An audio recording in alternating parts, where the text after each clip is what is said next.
Hi, it's Julie Moeller. Welcome back. In this video, I'm going to show you in a third, fourth, or fifth generation classroom how to use the document camera, the Elmo. Come on around.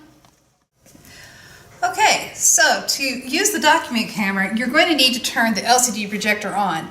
I already did this a little bit earlier in this classroom, but normally you would press on, it would blink for a while, and when it's ready, the on button will turn solid. The next thing you're going to have to check is which display mode are we in. Currently, it is in the laptop mode. If I want to go to doc cam, I need to press the doc cam button. This will switch to the Elmo mode. Of course, it should be off. We're going to need to turn it on. It takes it a few seconds to warm up, and as soon as these lights are glowing and you see it actually projecting, which it is doing right now, you're good to go. You're ready to put your document and the students can start taking notes. The default is for it to be exactly in the orientation you expect. This is, of course, portrait. If you did have a landscape, you can put that in landscape.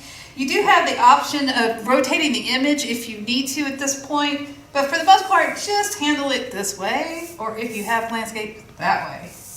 Okay, the next option is that you can zoom in on your document so that it's nice and large, or you can zoom out. Once you get it in place, you can actually pause this, and that way if anything gets shifted, nothing is moving up on the screen as so long as it's paused. It'll also let the students have time to take some notes, and then if you want to readjust or put something else on the screen and say, is everybody done with your notes? You press pause again. Now it's live and a new image is up on the screen. Okay, this also keeps it from being dizzy as you're starting to push and move everything around. Okay, here I'm going to show you zooming in on your document. If it at this point is unfocused, there is a button here for autofocus, AF. If you're zooming in too far, there's also a zoom out. All right, the final thing is what are my light display options? The default is for both of these lights to be on and projecting down, and whatever you have on the screen being projected out.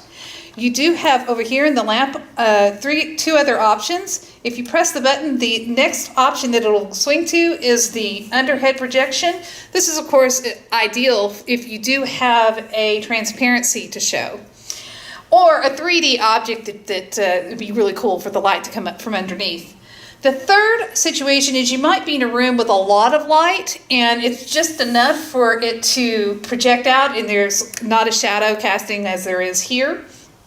If that's the case, you don't need the base light or the lamps, and you can just put your substrate out there and project what you need to project. If you have any issues with any of these things working, again, you can call extension 6385 or the Technology Tech Services desk at 6364. Of course, no matter which display mode or what you utilize in the smart classroom, do not forget to turn off the LCD projector,